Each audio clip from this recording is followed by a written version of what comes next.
I'm going to go over a quick review of the rules for the challenge, how the team works, how the scoring works, and how you win, because I know why everyone's here.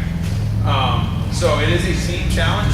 If you don't know what team you're on, grab Nicole or Paul or I afterwards, and we'll make sure you know what team. Your coaches will be sending you emails over the next few days, either with nutrition tips, food log information, whatever that coach wants to do. They have no oversight with that, so it's pretty much a free-for-all. Cheating and sabotage is encouraged to other teams, and whatever form you want. I know Artie will be receiving a box of donuts most likely over the next few weeks every morning. It's not on my team. Love you guys, but I like to win. So, how to win? Normally with these challenges, the male or female who has the most to lose generally will win. Alright, so we're able to account for that this time because it's going to be whatever you have and then the percentage of what you have taken off of that. Alright, so someone who's already somewhat lean or has already gone to that initial weight loss stage, alright, has just as much chance as somebody who's just started. Okay? Or close enough, as close as we can make it. Any questions on how that works? Awesome. So Paul's going to be running everyone through a 4-point body fat caliper. So think umbilical, love handle, side, in the middle of your back, and you'll get a total sum for that. Say it's 100, right? 10, 10. That'd be really awkward to be 100, but really fast. Alright, whatever. Say it's 100. And you lose 20 millimeters. The next time we do it, it's 80. Right? Your score is 20%. Right? So the highest score, the highest percentage, is the winner. Your team will have a sum of everybody, so it might be 1,000 millimeters of fat. If your team loses 200 millimeters, that's a 20% score. That makes sense? Excellent. The prize for the team will be probably around $1,000 for the purse. We still have to work the total numbers for that. The team can divide up. Okay? Question to that. Awesome. We're going to be rolling here. So what is this competition about? Results, camaraderie, accountability, looking good naked, winning, or using it as a reason to bulk up. Right? It's about all this stuff. Right? It's about having fun and competing, trying to realign yourself with why you're wanting to get fit, why you're wanting to get lean, and then making a little sprint in order to get back on track. Right? This stuff, unfortunately, is not this perfect linear line towards your goals. It is very much kind of this method. Right? So this is kind of realign you with where you are. A lot of you have already been a success story. Right? A lot of people here have already lost tremendous amounts of fat, have already gained tremendous amounts of muscle. Right? Some of you are just starting. And some of you, this day will be your first day. Raise your hands, wave to everybody. It's a good first day. Yeah. Wherever you are, we always can get back on the right track. We can always improve where we're standing. Okay? And looking good naked is always good too. Competition about all these things. Common fat loss descriptions. This is where you guys already probably know, Paul and I don't really get into a quote-unquote box, right, as far as fat loss goes, or as far as nutrition prescription goes. Everybody is drastically different. Right? 99% of the time, if somebody tells you that there's only one way to do something, right, they're most of the time trying to sell you something. Right? Whether they're saying that everyone should be on paleo, or everyone should be on low carb, or everyone should be on low fat, or this is horrendous for you, for everyone. Generally, it isn't completely accurate. It's not responsible as a trainer or a fitness professional or as a doctor. Right? Everybody's a little bit different. There's some good foundational and fundamental principles that everyone should probably stick to overall, but everyone's nutrition prescription is going to be a little bit different. So, some common stuff that we've heard about and you guys have probably been exposed to. Calorie restriction, think of this as, you want to be 500 calories underneath your sustainable goal every single day, and then you lose 1 pound to 2 pounds a week. Low carb, this is stuff like Atkins, this is paleo-ish maybe. Primal, where it's less sugar. Low fat, this is the common craze of the 90s. We're still having remnants today. When you see yogurt, it's low fat yogurt, or low fat this, no sugar added. Carb cycling, this is kind of a bodybuilder template where they go low carb for 5 days and stuff their face like pigs for 2 days. Just great. The saw is the 40-30-30 prescription from Gary Sears. Has some good concepts. The science has been disproven a little bit with him. And then paleo is the common one that we see now. Okay, all of these things have a little bit of merit, right? We're going to try to take a little bit of the best stuff from all of them instead of trying to put ourselves into some fad or some extreme level of eroticness. One will be a motorcycle. Right. What's hard about this stuff, and what's hard about a lot of these things, is that any single one of those programs, just like any fitness program, can show you before and after somebody who is successful in 30 days. Right? Every program out there, it's one of the keys to having a successful supplement or a successful nutrition prescription, is saying, man, look at this guy or look at this girl, and then look at them 30 days from now. Hydroxycut is infamous for it, or famous for it, depending if you like the product. Right, where it's like, man, they took it for 2 weeks and lost 14 pounds, and look how shredded, and they got a six-pack that's painted on. Right, anybody can do that. What we want to see, and what Paul and I's goal is for everyone, is to have this now, a picture, a before picture, a 30 days picture, a 60 days picture, a 90 days picture, a year picture, a 2-year picture, a 3-year picture, a 5-year picture, a 10-year picture, a 20-year picture. Right, this stuff should be a sprint. Every single year, you should look, feel, and perform better. Every year of your life. The next year should be more optimized because you should be getting better at life. Right? As you age, you shouldn't get worse at life. It doesn't make sense. Right? With more experience and more wisdom and more technique and better understanding of your body, every year should be a higher quality, more fulfilled, more experiences, more active version of you. Right? Should be better. We shouldn't get worse as we age. Right? But unfortunately, what we see is a 0-day picture, 30-day picture, and then we ignore it. Everyone's like, man, we're done. It's just not the way it is. Right? So this challenge is 35 days. But a year from now, we want to see what it looks like after that. You know, 2 people I just want to brag on a little bit that are here are guys like, where's Michael Cox? Behind the camera. And guys like David Seaman. David Seaman won the Paleo Challenge last fall? Last spring. Right? We redid his measurements yesterday. He's down even more than when he won this challenge last year. Right? That's a success story. That's amazing. Right? That's not a yo-yo. Right? That's what we're looking for. Michael Cox, you guys, we have his pictures on the website. The guy just continuously transforms. Right? He looks like a He-Man doll now. When he started out as someone who couldn't even walk across the floor without getting out of breath. His cardio is still not amazing, but he's one of those. Right? That's what we want to see. That's cool. Right? That's life-changing. So we're going to take away some concepts from each one of these programs, right?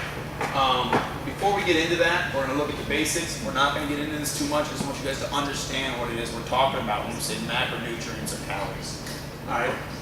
So calories, just energy. So when you get a product, and you look at the back, it says 100 calories. Think of that as that means that has 100 units of energy in this product.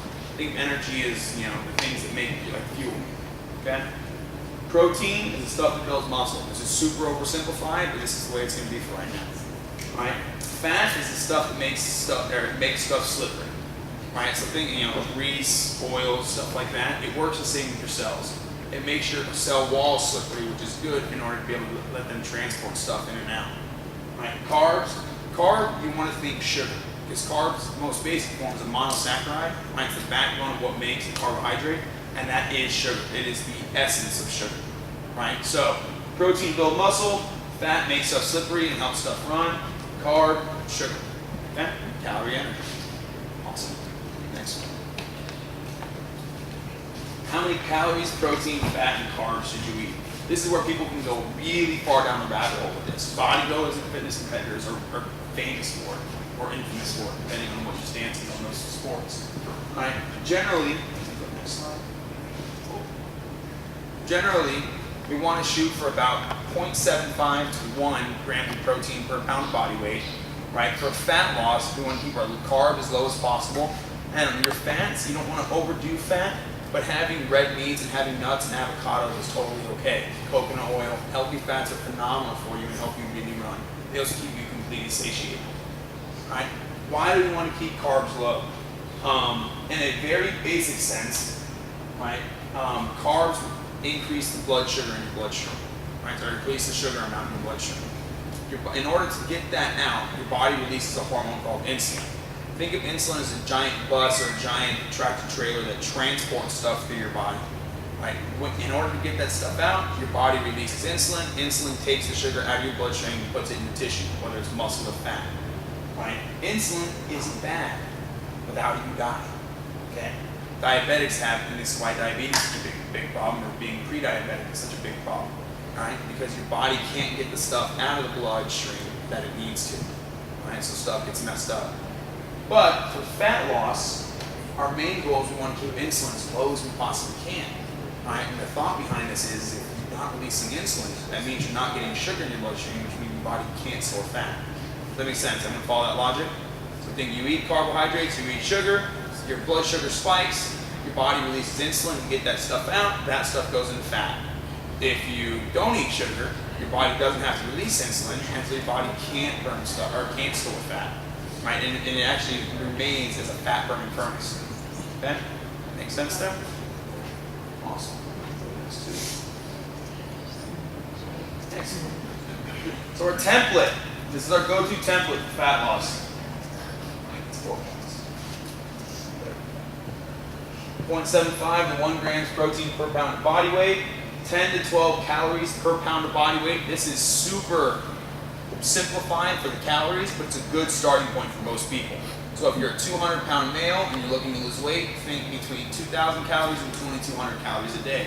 If you're a 120-pound female, think between 120 pounds and 1,400, 1,200 and 1,400 calories per day.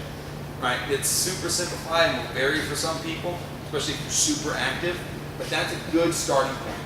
Right? And we'll give you some resources to be able to track that stuff moving forward. I want you, if you get your protein, you keep your carbs here and you're eating fat, you'll be taken care of. You don't even have to worry about calories.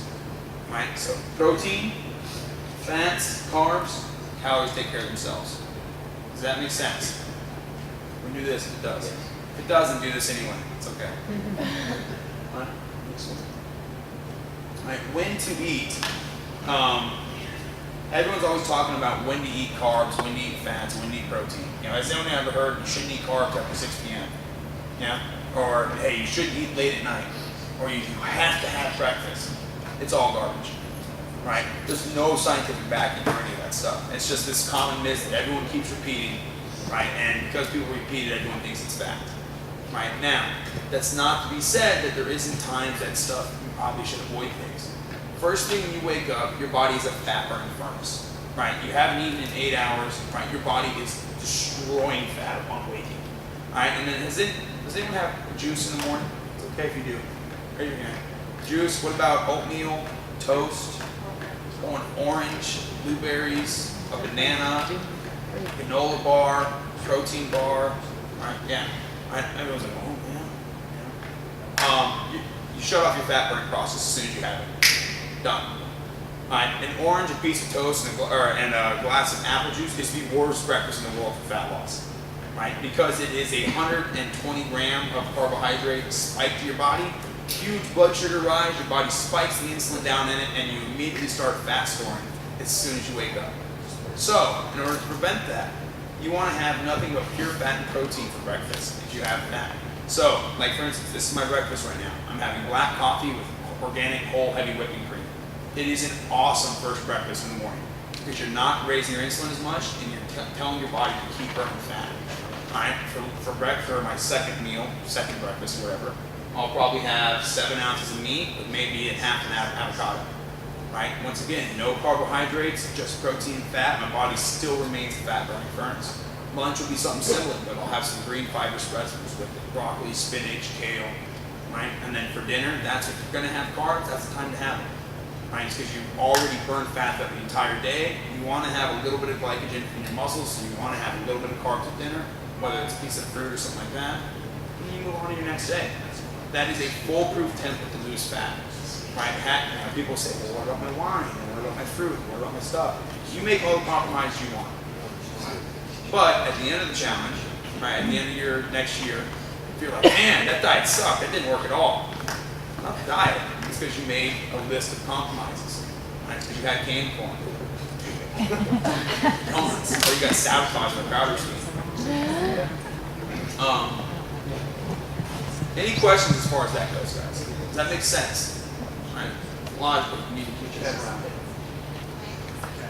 Summary of this, and then we'll get to some questions, is not to overthink it, avoid sugar like the plague, eat your protein first, and lean on your team for support. Right? The reason we're doing this in teams is because it is tough to do this alone. Right? If you guys could do it alone, you wouldn't be here. Right? You wouldn't be members of a more than, you go to Planet Fitness, or you work out in your garage, or you guys would have had long-term success with programs like P90X or Insanity. This stuff is crazy difficult, and people fall off the wagon all the time. So when you're hooked up to that IV drip of sugar, all right, you got the needle, and you're getting ready to put it in your arm. I want you to call a teammate. Be like, help me. Or, David Seaman's sitting there with the pixie stick, and he's getting ready to snort this thing up. I want someone to stop him. I want David to call somebody. Right? You need to call somebody. Yeah. Or if you're sitting there and you're looking in your cupboard, you're like, I don't see anything. You go to the freezer. You go to the fridge. And you look at your kid's backpack, and you're like, he's got something there. Right? Call somebody. Lean on somebody. Everybody has this stuff. I go through this stuff. Right? Find a reason why you're doing this, why you're here, and hold on to that. I'll give you a perfect example. I'm a huge foodie. Everyone knows this. I love sweets. Right? TCBY is like the greatest thing in the world to me. Right? I didn't start out. I'll have it once a week. I'll have it on Saturday nights, and then it's like Saturday nights and maybe Sunday afternoons. Right? Then it's like, and it all starts with berries. Yeah. And then it's like Wednesday afternoon at 2 o'clock. I'm like, yeah, in between classes, I bet I can get a TCBY. Right? And then it goes from berries to, I'll just have some chocolate chips on it. And those Swedish fish, I bet I can throw that on. Have you ever tried that peanut butter sauce? Boy. Right? This stuff snowballs. Right? But the only reason that keeps me between that and then coaching you guys like this, because I've had 5 gallons of TCBY, right, is the thought that we have to live what we preach. Right? That drives me. Right? That we have to be a representation for you guys in order to be better. Right? That's what drives me. What drives Christian Sullivan last night is that his daughter, Christian Sully's down 46 pounds, PK, since May. Right? The guys came in with the largest summation score I've ever seen on a love handle. It was 83. Right? It was, think of it, his pinch on his love handle was like this big. 31.4. Yeah. And it's not, he couldn't do an air squat without passing out. He was one of the most deconditioned human beings I've ever seen. Right? Sully's lost 60 millimeters, It was 31.4 in his left hand yesterday. So he's lost 50 millimeters of fat around just one pinch. Right? That's more than most people have on their entire body. Right? That's consistency. And what drives him is that his daughter was laying on his lap one day and was playing with his stomach. And he's just like, and it just broke. Right? So that's what drives him, and that's why he'll be successful. If you don't have a reason, you'll fail. Right? It's just that simple. But if you have something that's deep, generally it's a little bit painful. That's what we're pushing. What do you think about that? 35 days. That's it. It's not that hard.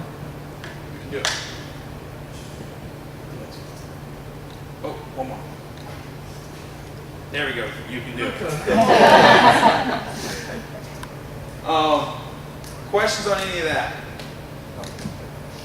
Excellent. Anybody have a hard time with figuring out kind of how to eat and when to eat? That's a good question. How many times a day should you eat? Okay. Right? If you could get 170 grams of protein in one meal with 30 grams of broccoli and spinach and a whole avocado, man, have at it. I can't imagine putting down that much food. Right? And there's some other stressful things that go on with fasting that long.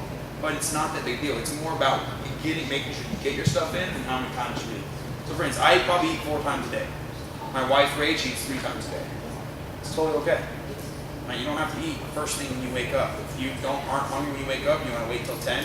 As long as you get your stuff in, that's what's going to matter in the long run. Okay, so example for here. So here's me.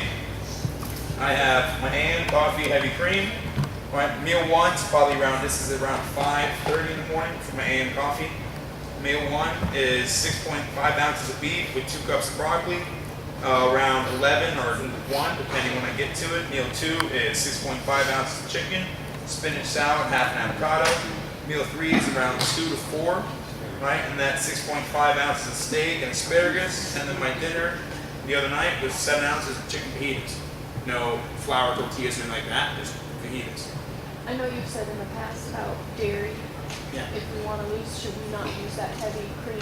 Great question. Heavy cream is pretty much just fat, right? So it doesn't have the same negative effects as like milk would have. Milk has the sugars and carbs. Heavy cream is literally just the fat that sets at the top. Right? Half and half is the same thing. or cream that you get out of the little containers isn't the same thing. But literally, the cream I get is organic, whole, heavy whipping cream. It's like they take milk and they scoop that layer of fat off top. It's amazing. Right? It's delicious. Now, I don't want you to sit there and I don't want you to drink 3/4 heavy whipping cream and 1/4 coffee, but a tablespoon or 2 tablespoons in your coffee is not a big deal. Other stuff. On that same note on dairy, what about aged cheeses versus, Cheeses? yeah, like if they're, especially if they're aged or something, if they're. You have to be really careful with cheese because it's super easy to overdo it. Cheese, I feel about cheese the same way I feel about nuts. Right? Cheese isn't necessarily bad, especially if it's high quality cheese. Right? The stuff like the Cracker Barrel sharp cheddar cheese is not high quality cheese. Right? Generally, anything that comes out of one of these pathogens is perfect. No, it's delicious, right? And I can sit down with the whole thing of saltines and eat the entire package, but it doesn't mean it's a high quality food item. Right? The stuff that's generally okay, like the aged goat cheese, right? Organic pasture goat cheese. The problem with it is that it's crazy calorically dense, crazy energy filled, like nuts are.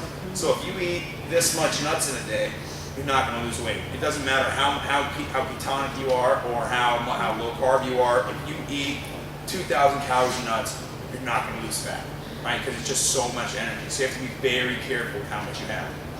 So to sprinkle a little Parmesan on something, I could flavor is. Yeah. If the worst thing in your diet is that you sprinkle a little Parmesan cheese on your salad, man, you're doing pretty freaking well, right? That's kind of how I feel about that. People overthink that stuff, especially in the paleo world. Artificial sweeteners. So remember the concepts we talked about pulling from stuff? The best thing that paleo has given us is the thought of getting things that are real, right? What is an artificial sweetener? Sweet and low. Huh? No, Like what is it? Chemicals. Yeah. Not real. Come on, come on, tell me. Can you take me out and show me an artificial sweetener plant? What about stevia? No? Not for the challenge. Long term, it's not the worst thing in the world. Right? Paleo gives a good concept of that you want to be able to go out, especially for kids, this is great for kids, and see what it is you're eating.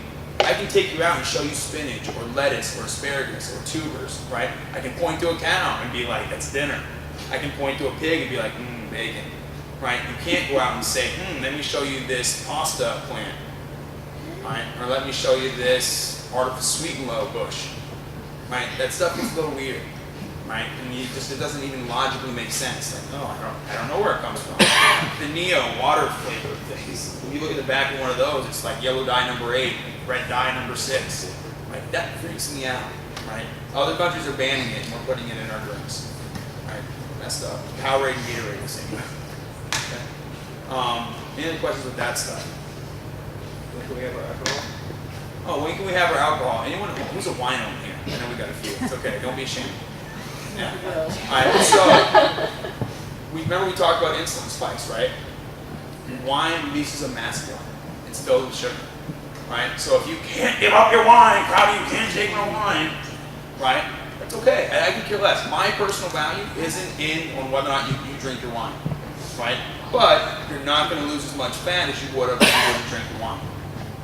And that's as simple as it is. You know, as we point out, Paul always said it's 35 days. If you can't give up your wine for 35 days, or you can't give up your alcohol or your beer for 35 days, we have an emotional attachment issue, right? We don't have a food issue. We have an addiction, and that needs to be addressed itself. It's only 35 days. I'm not saying you can never have wine again for the rest of your life.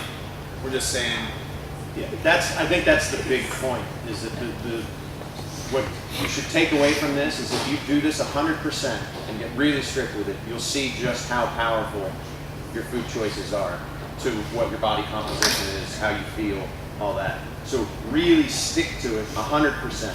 The last thing you want to do is come away, go the 35 days, but every weekend you were drinking beer and wine and eating pizza or whatever it is. Because, I can't give up my wine on a Friday night. That's just ridiculous. And then at the end of the challenge, you might see a little bit of result, but you might not see, you don't know what your full potential is going to be. See what the full potential is for 35 days at the end of it. You go back to drinking wine, you go back to drinking wine. I don't, honestly, like Crowder said, I don't care if you drink wine, right? That's your choice, that's your value, that's great. But for this, try and experiment and see how powerful your food choices actually are, right? any other questions, guys?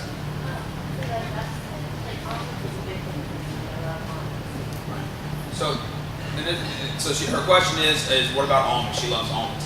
Almonds aren't bad, right? Eating too many almonds can be really bad, right?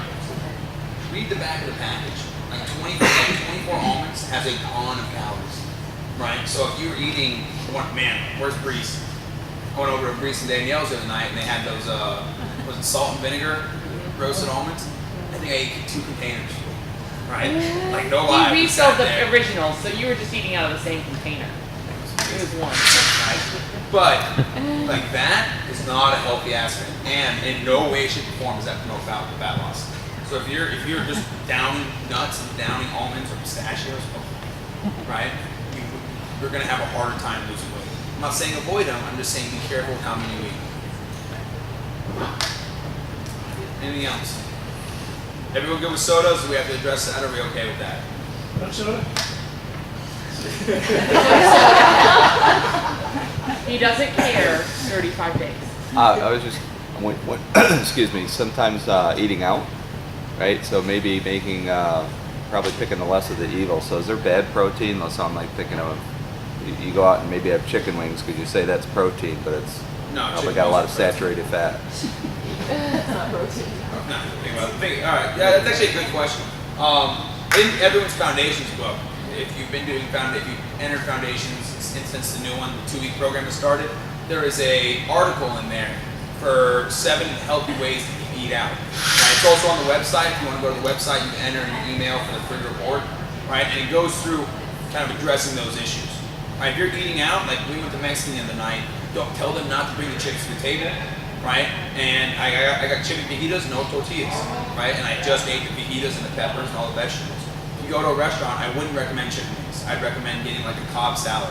Blue Star's Cobb salad is awesome, right? You can go to Big Daddy's and you can get a lettuce wrapped burger with a side and salad, or you can go to Taps for brunch and get a burger with bacon and an egg on top of it, right? Stuff's awesome. Wow, I know you love that. I know you do. Yeah, what about the vegetarians? Huh? Life's tough. We'll have to have a whole nother talk about that. We don't need to do that. I'm not saying you can't get results, it's just going to be much more difficult. It's not a fast track. Okay. Everyone good? Any other questions? If you have questions, come see me. We'll keep talking about those as far as templates, what you should eat, stuff like that. I'm going to do that up here. Paul's going to start getting everyone's measurements in back. Like the recommended number of carbs, like is there something that tells us an apple has this many, or like so we? Oh yeah, it's download my fitness pal. Is that what it is? Just a resource that Nope, tells that's a me. great question. Go to the next one. Where do we have the resources tab? It was before. MyFitnessPal is an absolutely awesome tracker for how many macros you're getting. Right? You can enter in all your stuff, and it'll tell you how many calories you got throughout the day, how much protein, how much fat, how much carbs. Are we gonna get a copy of this? Yes, I'm gonna post this on the site and all this. Alright? One thing about MyFitnessPal, do not use the exercise tracker. Right? That thing is absolute trash. Right? It's not gonna tell you how many calories you burn throughout the day. It's ridiculous. Do not use that. Right? Especially the stuff we do because it's mixed modal. It's not an accurate measurement of how many calories you burn. Yeah, I got it. Come talk to me if you have questions. I'm gonna be up front here. If not, if you're done, we're gonna get everyone's measurements going on.